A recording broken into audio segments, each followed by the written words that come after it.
आज कामानिमित्त रत्नागिरीला जायचं होतं, कारण आज होत्या विजिट्स.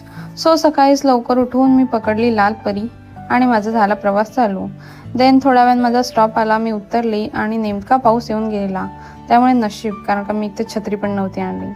देन लवकर जाऊन मी रेडी झाली, कारण का ऑलरेडी वाजलेले, आणि मी निघाले विजिटसाठी. आणि ह्या आमच्या मॅडमच्या खालपासून उभ्या होत्या. मी निघाले, ती विजिट करून आले. देन जेवण वगैरे झालं आणि देन सेकंडसुद्धा विजिट होती.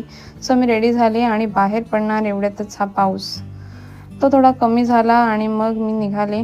सेकंड विजिटसुद्धा झाली आणि तिथे साईडलाच एक मला गार्डन दिसलं. तिथे मी कधी गेले नव्हते, पण लोक दिसत होती. म्हटलं जाऊन बघूया.